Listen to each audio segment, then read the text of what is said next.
So awesome. I'm really pleased to introduce our inaugural speaker. Now, some of you may have seen that we had another keynote, and unfortunately that fell out for some family issues. Chris, look, he's been a good friend of mine for a long time. We've known each other for years, and he graciously, took the last minute invite to come and do our keynote, which is great because he's a great fit for it. Especially, I like that his background, he comes from the plant. That's where he came from. He's an engineer, he's a professional engineer. He's came from that side and worked his way into cyber. And I'm sure he'll talk a little bit about that today. He told me a little bit of what he's going to talk about today, so I'm actually very excited to hear his journey. Chris Sistrunk is a technical leader in Mandiant's ICS/OT security consulting team for the past, and has been for the past 10 years. In his role, he leads the OT assessment methodology development, helps clients better secure their ICS networks, analyze client networks for threats, assist Mandiant incident response investigations in OT. That's really cool stuff right there. And teaches their ICS security training courses. Previously, he was a senior engineer at Entergy for 11 years, where he was a subject matter expert for transmission and distribution SCADA and substation automation systems and cybersecurity. Chris was awarded Energy Sector Security Professional of the Year in 2014. He is a senior member of the IEEE and is a registered professional engineer in Louisiana. He started B-Sides Jackson, co-founded the Beer ISAC. I'm happily coin member 183, so I'm part of that too. So very proud to be part of that. Thank you, Chris. And helped organize the ICS Village at DEF CON 22. He holds a BS in electrical engineering and master's engineering and technology management degrees from Louisiana Tech. Please welcome Chris Sistrunk.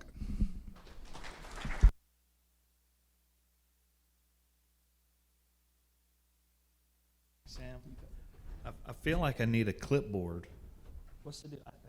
I don't know. Everybody's walking around with clipboards. Doing assessments or something. Thank you for coming. I recognize a lot of you, but the ones that I don't recognize, hope to get to talk to you later today. But thanks again to Sam and Mike, and also my heart goes out to Marco and his family. I'm going to try to channel Mark the best I can. If you know him, he's amazing. If you don't know him, you need to know him. He's really part of the glue in this OT community here. So I had to come up with a title for a keynote in like a week. So there is no I in OT. It's just we. Can't do this by ourselves. So, he gave the intro. One thing I do like to talk about is dad jokes, but a little bit more about me. I'm in Mississippi, from North Louisiana originally, worked in Beaumont, and with Southeast Texas for a while. I'll talk about that in a minute, but I have 4 kids and been living in Mississippi for the last 17 years. So I've been, I feel like I'm still coming back here. I've met, one of these guys I knew back when I worked for Entergy and when I was living in Port Arthur and Groves. So I was like not expecting to see you here today. So that was really awesome. So dad jokes.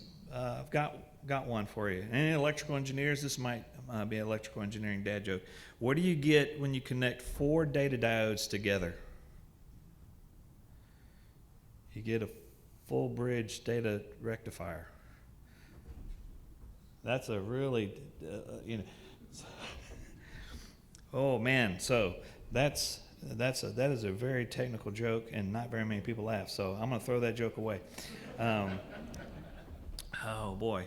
So how in the heck did I get here?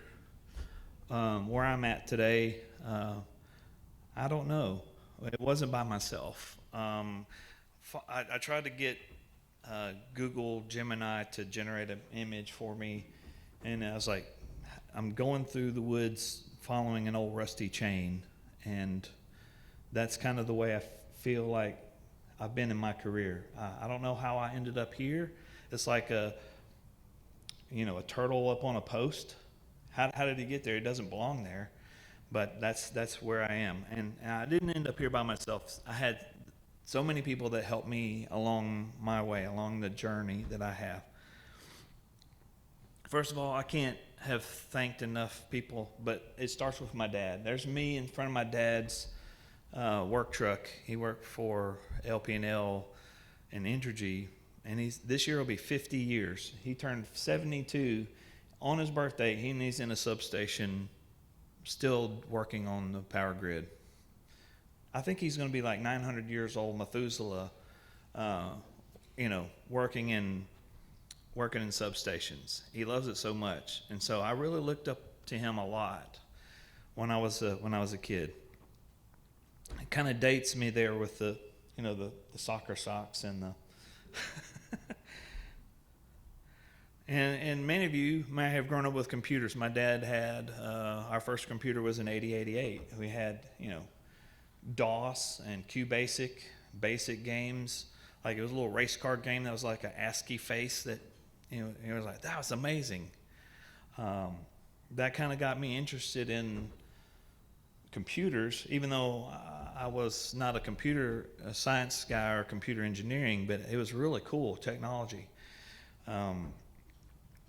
Fast forward to the internet, we had dial-up bulletin board systems. Some of you may remember those days. We had Prodigy. This is the only time I know that I was hacked, because this is in the mid-90s, and I was logged into Prodigy, which is the dial-up internet. Back in the day, we walked to the internet, 1,200 baud both ways, and we liked it, right? It took all day to download a picture, But I remember I was logged into Prodigy as a kid, and a pop-up came up. It says, "Hi, I'm an administrator for Prodigy. I need you to put in your username and password." And I was a kid, and I didn't know any better. And so I put it in. And then next month's phone bill, like we paid Prodigy through our phone company, which was Bell South or something like that back then. And our phone bill was like $500 the next month, because someone was using long distance through our login or whatever. It's like, holy mackerel, that's something that, that was a lesson learned. My parents didn't come down too hard on me, because that was just enough hardship. Back in the mid-90s, $500 was a lot of money. It still is a lot of money today, but back then it was really a lot of money. So it really made me think, I need to be aware of this. But we didn't have a hacking community in North Louisiana where I grew up. We didn't have hackerspace like people go to DEF CON, people go to all the security hacking events out there. A lot of people started out with some online hacker community, and I didn't have that. We just had regular bulletin board systems and this Prodigy thing that was kind of cool, where we could chat. And also, my brother and my cousins, we used to get together and take things apart, take my mom's hairdryer apart, and made a hovercraft. And my mom was upset about that, so I had to put her hairdryer back together. Anytime we took things apart and put them back together, everybody else, like my brother and my two cousins, they had leftover screws. Or I was the only one that was worried about that, because Mom was really going to fuss. So I always tried to make sure it went back the right way. We also used to build Legos, and we would play this game called Ram. We'd build a Lego car of some kind of vehicle, and it taught me about resilience and reliability. We would build our car, get in the hallway, and we would ram them against each other. And then the rule was you could only put one big piece if it broke off. You could only do that once. And then you'd ram again until whoever won. And we went round robin style. So we really got good at building robust Lego vehicles. And it really taught me a lot about resilience, because we got better designs when we broke our first designs. So it really kind of translates well. To make things better, you got to break something. So that I owe a lot of that thought to my brother and my cousins. We also made potato guns, and in North Louisiana, rural, we're like, let's go to the hardware store and just put one together. And I've got a story for Beer ISAC later about some of that. But we just were curious. Our parents let us explore our curious minds to learn about the world and how engineering worked, even though we weren't learning it from school. And when I did go to school, fast forward a few years, went to Louisiana Tech, built a can crusher demo for the high school senior day where the high school students were coming in, and I was working as an intern for Entergy, and they had some old distribution capacitor bank capacitors laying around. I was like, can I have those? And they're like, sure. Why do you want those? I want to make a can crusher out of those. And took some neon sign transformers with my friends in the electrical engineering department, and we could crush a can. We had this spark gap inside that Lexan box there that would fire, and they would dump all of that energy into the coil, which the can would be crushed. So that was really cool way of inspiring each other. But we learned a lot from my colleagues in college. So I owe a lot to my professors. One was Dr. Mickey Cox. He just retired. And one of the things that stuck with me as an engineer, as an early engineer and student, you don't have to know everything. You just have to know where to find it, what book to have, or who knows about that subject. And that really struck with me and stuck with me ever since then. And also my favorite professor, Dr. Council, I can't find a picture of him, but I think he's in his mid to late 90s now. He used to say Dr. Council's first law was never become part of the circuit. Which is, if you talk to a physics professor, they go, well, you're always part of a circuit. And then in practical engineering say, no, but don't electrocute yourself. So that's really, really important advice that I got from college that has stuck with me today. And I owe Dr. Cox and Dr. Council a lot of my thought process of becoming an engineer. And then we had this class called Motor Control, where we had a Slick 100 trainer kit. Anybody ever seen one of these? Got a couple of hands. I wish I would have paid. Well, I made an A in the class, but I really wish I would have paid more attention because I didn't realize that I was going to be doing control systems when I was in college. I thought I was just going to be a power engineer, doing drawings and stuff. Had no idea that I'd be dealing with embedded systems like this. This one's for sale on eBay right now for like $80 or whatever. So if you want to go buy it, it's not mine. But that's where I got the picture from. And I was like, it was really interesting to see the physical world be affected by these logic diagrams, this ladder logic, which all of us are trying to protect these days. I did a co-op at a paper mill, smells like money, right? Learned a lot from my supervisors there, and I learned what needed to be done during a shutdown. I didn't know what a shutdown was, and really it was a way for me to learn, hey, this is the only way we can upgrade things once a year. That's so important for those of you who are not in OT at the plant, and if you haven't experienced a shutdown before, it's really the only time you can get those software patches and upgrades and whatnot. And if not, it has to wait until the next one, right? So I learned a lot from my experience there that really guided me in my career. So I was an intern at Entergy. I rode around with the substation crews, and we were repairing motor operated control switches. And basically I had to get all the ant beds out of there and all the wasp nests out of there.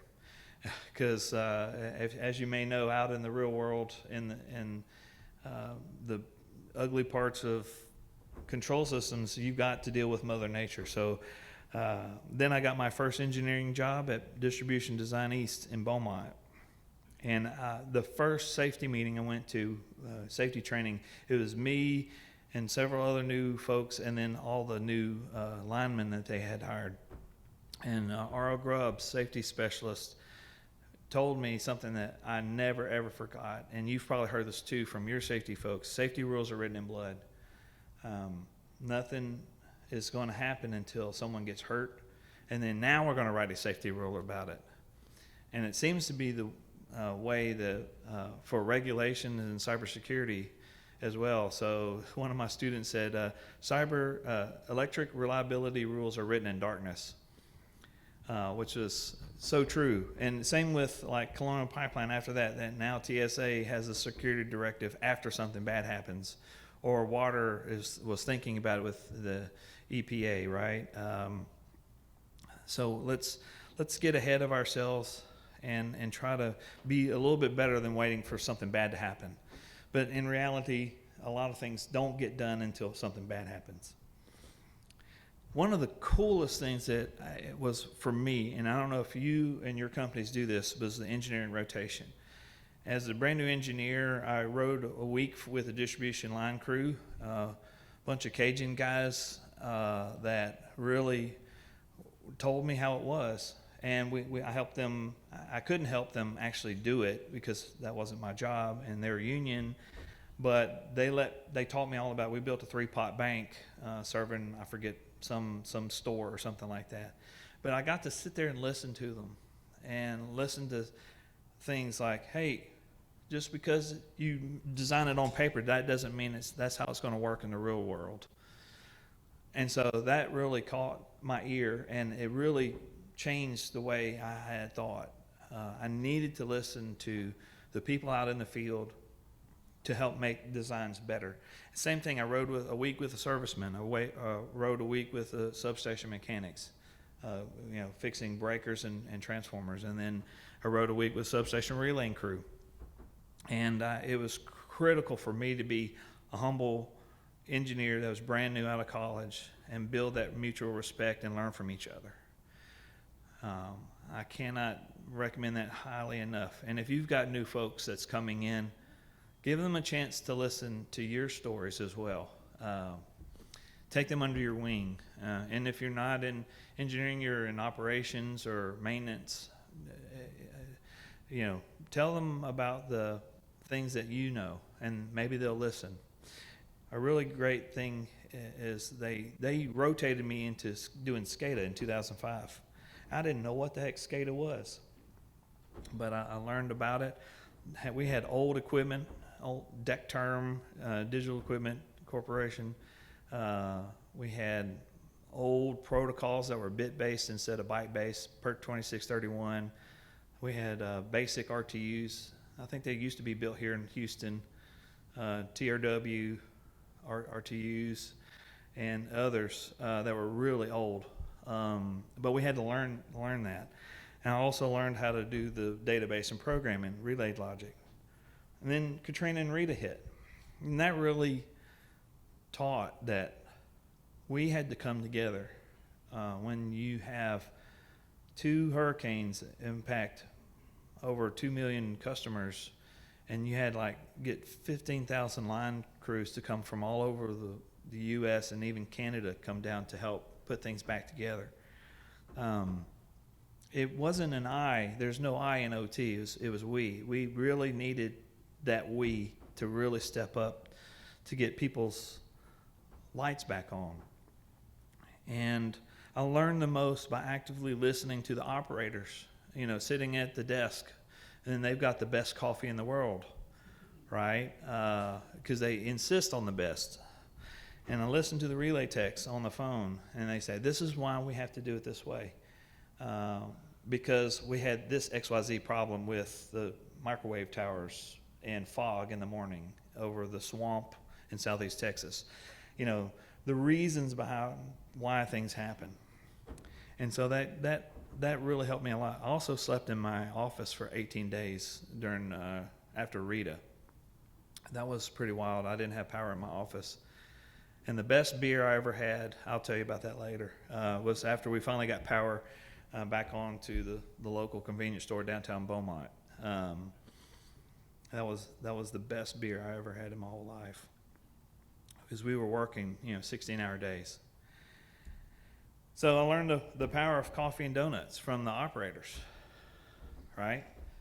And they insisted on community coffee. I don't know what y'all drink, but that the building management changed it to like Green Mountain, and they filed a grievance. It was that bad. It was like, no, we will not work unless we get. So they put community coffee dark roast back in there, and that's really the best you can get. Shipley's Donuts, we have them in Mississippi as well, and Louisiana. So you don't solve problems without creating conversation, and you create conversation with food, right? Like we had a great conversation this morning.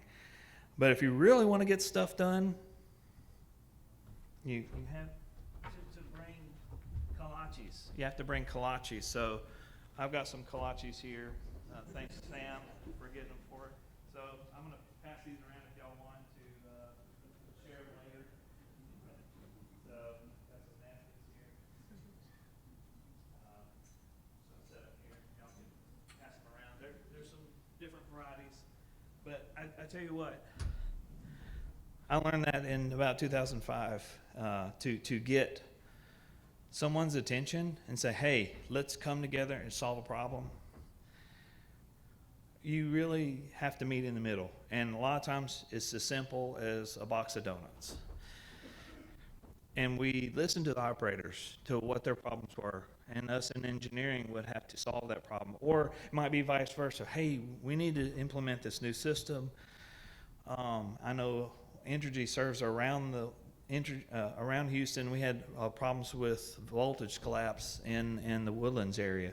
So we had to build this new static VAR compensator. And we had to build all this new logic, do a lot of testing with Siemens. It was a lot of work. So we had a lot of these meetings just to figure the darn thing out. Then they moved me to Jackson to do the other side of SCADA, doing RTUs. So I had every serial cable known to the planet, because every vendor had their own proprietary serial cable. Why? I don't know. I still remember a D20 serial cable, 2 to 3, 3 to 2, 5 to 5. That's the regular null modem cable. It was 2 to 3, 3 to 4, 5 to 1. I don't know why. 20 years later, I still remember that. I built my first lab in my cubicle with some spare equipment, some spare relays, some spare RTUs. And I was in the office in Jackson, and I had two 19-inch relay racks in my cube. And then I learned about factory acceptance testing and why that's important. And you all know this, if you've ever done factory acceptance tests. It's critical to making something that, make sure it works before you buy it. And then Aurora happened. That's the Idaho National Labs test where they destroyed a generator by changing the ladder logic in the relay to close sync out of sync. Normally when your voltages are in phase, that's when you close the breaker to sync the grid or sync the generator with the grid. But no, they did it like 120 degrees out of phase, and it blew up the generator on camera, and you can go watch that video. So that really was another thing into security. We're like, wow, we didn't even think about that. We had dial-up to every substation, and every substation relay. My dad was doing it on his computer at home. When there would be a fault on the line, the operators would call him up and say, hey, John, can you dial into the substation relay here and tell me where the fault is? And he would do it, and he'd say, oh, fault distance is 8.1 miles down, real of the Selman Field line or whatever. And then he would go back to bed. It'd be like 2 a.m. or whatever. Now we had to pull all the dial-up to all of our substations because of the Aurora attack. Because you could dial up to any one of those substations. They were public telephone numbers, right? So we didn't think about the implications of security until something bad happened. Also, read the manual times a billion. That's another key thing. And we found out which vendors had really good manuals and ones that had crappy manuals. And then anytime I had a mentor that was our RTU lead, bought serial number 1 of some of the SCADA systems we had. Anytime anybody messed up a configuration, he would say, as long as you've got a job, I've got a job. All right? And then he would chuckle and then try to, if you had good graces with Dwayne, he would teach you what you did wrong, and I learned from that. So anytime anybody ever messes up, I say, as long as you got a job, I got a job, I adopted that. That's really great. But don't be a jerk about it. Don't hold the stuff to your chest. Be willing to share and train and mentor others. Then they moved me into another department, the T&D Avengers. We had all the leads for every piece of equipment that we had. We were a pretty autonomous group. I think the guy that did substation transformers, Alan Padgett, he had the largest expense report in the whole company because he had to go to Germany and Brazil and South Korea and who knows where to do factory acceptance tests with transformers. Then Stuxnet happened in 2010. Y'all remember Stuxnet, right? And I don't normally bring it up, but it really was the thing that scared the crap out of me as an engineer. It also intrigued me because I wanted to learn more about it. Going back to when I was a kid, I wanted to take things apart. I wanted to learn why someone would do this, what could be the Stuxnet for the power grid. That was the rabbit hole I got sucked down. I didn't choose to be in cybersecurity at all. I was a power engineer, but I got sucked down the rabbit hole because of Stuxnet. So here's your, we have reset the clock. There have been 0 days since Stuxnet was mentioned. There you go. I need to get a porcelain sign made up, made for that for my office. But I believe that I can make a difference because of all of those things, all the people in my life that helped me understand what my capabilities could be. And I found my security tribe because there wasn't anybody at Entergy that was doing security except for like 2 people. Dave Norton, I don't know if any of y'all know Dave. He's since retired. He worked for us for a long time, went to FERC and was there for a while, and then he retired. But I learned so many things from him, but I found back then it was called SCADA security. We didn't have OT security or ICS security. It was SCADA security. And I learned about SCADAsec email. Learned about the IDNL red versus blue class. Took that in 2011. Went to S4. I learned about S4 in 2012 and went to it in 2013 and spoke. Spoke at EnergySec. Went to GridSecCon, that was in New Orleans, and then I wanted to start my own security conference, Security B-Sides, because I'd heard about B-Sides, and I know they have B-Sides everywhere now, especially Houston. There's a lot of great content that I found these folks that were following the same challenges that I had at my power company. But there's some at oil and gas, there's some at water, wastewater that we met. And that was something that amplified my belief that I could make a difference. Now we could make a difference in OT or SCADA security back then. So we had to collaborate or else. Came back to what we were doing at the power company. If we could restore power to millions of people in a matter of like 18 days. I think that's what it was after Gustav and Ike. We restored like 2.5 million people after Gustav and Ike in like 18 days, which is bonkers. After Katrina and Rita, it was like 40 days to restore that power, but we cut it in half less than 2 years later, or about 2 years later. So surely we could work to secure the SCADA network. And then all the compliance folks, I don't know if Nacy's here, or any of the other Entergy folks that are in compliance still. I would go up to their office and write, security does not equal compliance. And try to say, hey, how do we get ahead of it? How do we get ahead of compliance? So we had to work together, the knuckleheads that we were. Right? That's why I picked the Three Stooges, right? We had to work together. We had A-types of personality. We had difference of opinions. But we had to put all that stuff aside and have some coffee and kolaches and to really solve the problems that were emerging. Because we found vulnerabilities in the DMP3 protocol, my friend and I, Adam Crane.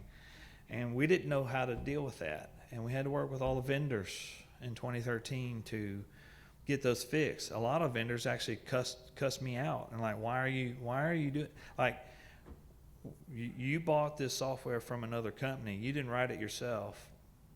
It's not your issue. Oh, and then they get to the point of thanking me by the end of the hour call where they're ranting at me. And it's like, look, we're trying to make things better. We're not trying to, take down your product. We're trying to actually do like the Lego crash test. We're trying to fix these things and make them better.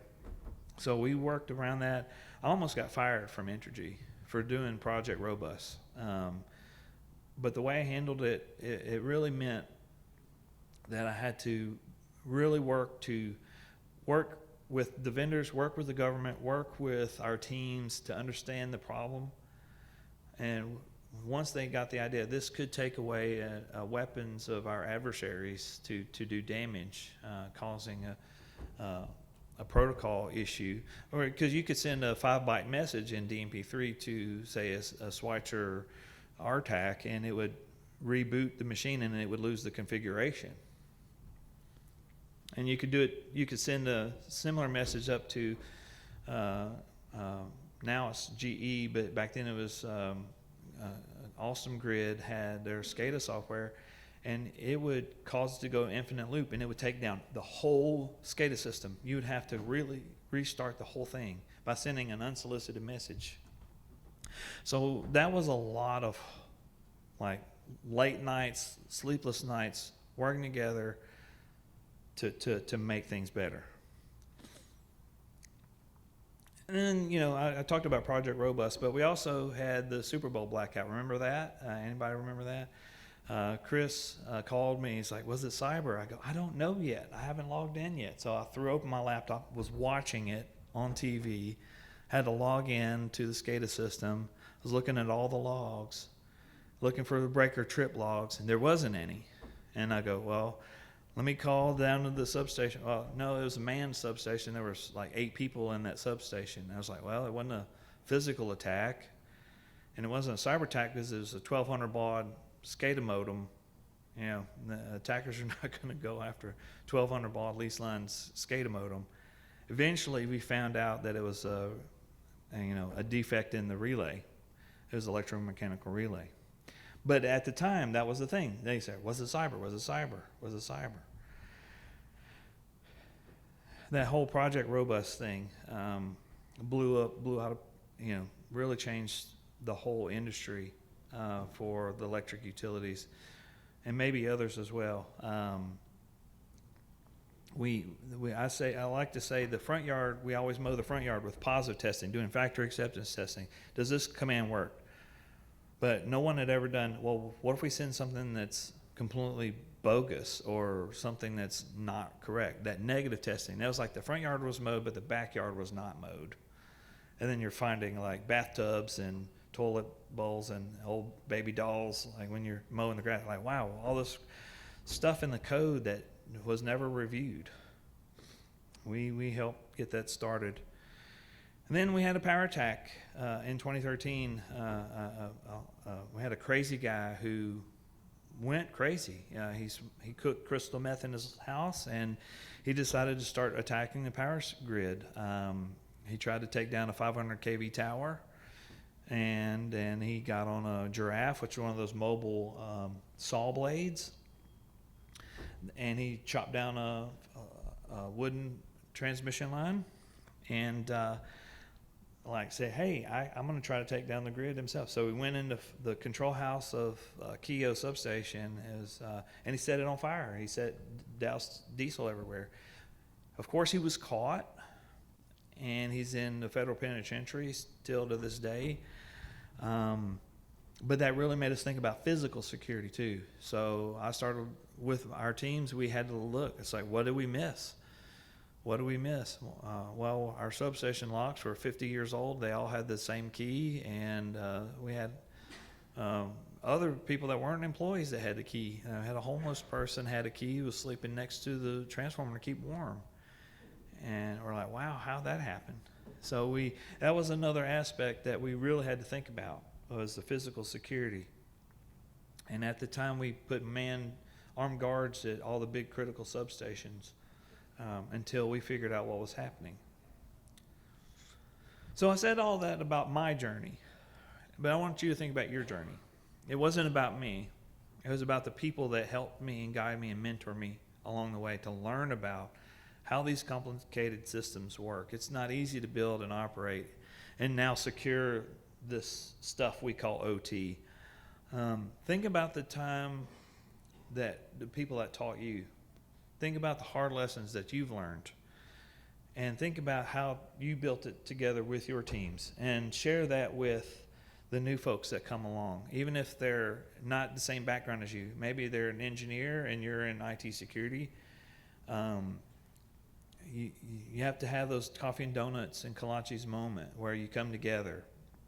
Or if you're in operations, take the new kid that's got a shiny hard hat, he's never been in a substation, or she never been in a substation, and teach them what you know, and not have an adversarial approach. Come together, because we're here just to make our jobs better, to provide for our families back home, right? At the end of the day, we get home safe. We're standing on the shoulders of giants, of all the people that came before us. And the silos that we used to have between IT and OT were too, they were too siloed. We were not sharing between the two. And that really left too many risks out there that if we didn't collaborate on fixing them together. So it goes back to this engineering truth quote I like from Randy Pausch. He was a professor that knew he had terminal cancer, so he wrote a book called The Last Lecture. And one of his quotes has stuck with me again. Engineering isn't about perfect solutions. It's about doing the best you can with limited resources. And often that's the case. For me, when I started my lab, I had 2 relay racks in my cubicle. I just scrounged around and got all the spare parts I could. And then we needed more, so I used the safety budget or the operational spares budget to work on that. But I was working on security, because we didn't have a security budget at the time. They had a compliance budget. So we had to figure out ways to hack our own system. I know water and wastewater right now, they're having to deal a lot with doing the best they can with what they have. A water SCADA person may have to wear 10 hats. He or she may have to be the SCADA configuration person and the troubleshooting person on call. And now they have to deal with cybersecurity threats like we've been seeing.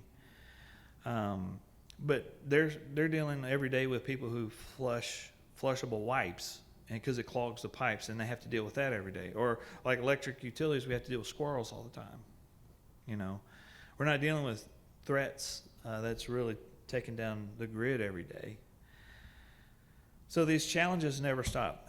There's nation-state threats. I know someone's going to give a talk later today about the threats landscape, but we also have to deal with human errors and accidents. Somebody made a mistake at 5 o'clock on Friday, and now it broke the thing, and you have to work all weekend to get it fixed.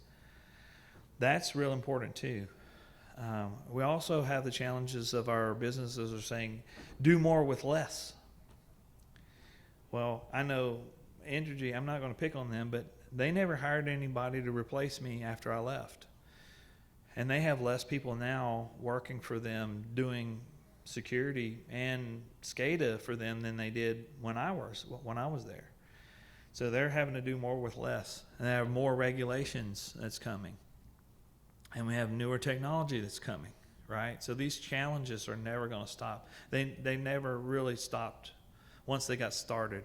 So going back to take a big back look to this Industry 5.0, 100 years between getting, automation started with mechanics and steam to make things happen with the first industrial revolution, and then 100 years for mass production and electricity, and then another 100 years to get computers. Then only 30 years to get internet, and 20 years to get mass customization. So the time between step changes in what we do is going to be less and less and less. So more changes are coming, whether we like it or not. And so we have to collaborate between the different teams at our jobs to make these things happen. You know, I work for a cloud company. I made this meme like 10 years ago on Twitter. It's like, bring your own SCADA cloud. You know, it's actually happening. There are SCADA companies, you know, Weatherford, a few others out there already have SCADA in the cloud. If you asked me 5 years ago if we would put SCADA in the cloud, I would have laughed at you. That why would we ever do that? Now it's, you know, it's a reality. So I did look up online to see if Blackbox had a cloud to RS-45 converter, and they didn't have one, so I made one. Yeah, what does that even look like? I mean, I'm sure I would have had to have that Blackbox. B&B was my favorite, though. They actually went out of business, I think. But Blackbox was okay. But yeah, this is the challenge that we're facing. I'm sure someone else is going to talk more about migrating to cloud. I can talk to you more about it later or after the conference. And then there's AI stuff. I asked Google Gemini to generate an AI PLC, and that's what it came up with on the left. That's scary. It's like, oh man. And then I asked ChatGPT to create the one on the right, AI in a control center, SCADA center. I was like, well, the map board has been replaced by some kind of mind hive of information that doesn't really tell me anything as an operator. But yeah, it looks cool. And that's the thing that we're going to have to deal with. I actually had an old Python script I used to scan DMP3 devices, but I had some problems with fixing the rest of the code. And I had set that code aside. Kate Vida at Dragos, before she went to Dragos, we were working on it. And we're trying to figure out how to make the code better. And I set that code aside. Well, then ChatGPT and Gemini came around, and so I threw the code in there, asked Gemini, I was like, hey, what does this code do? And it told me what it did. And I was like, how do you know what DMP3 is? And I was like, wow, this is really cool. So I asked it, do you have any improvements? And it had a whole bunch of code improvements. So it actually took out redundant sections of my code for me, put extra comments in the code, and I asked it to make it a database, like to keep all the responses from the DMP3 responses it gets. And it built that for me. And I was like, wow, this is really amazing. I'm not a programmer at all. And so it really helped me a lot. So we really have to consider this. I think the Department of Energy just came out yesterday with a paper around AI in energy fields. So something we're going to have to, work with later. But use it when you need it. Don't use it all the time, I would suggest at this point. So again, I want to reiterate, there's no I in OT. Together we must design, build, operate, maintain, and now secure OT together. So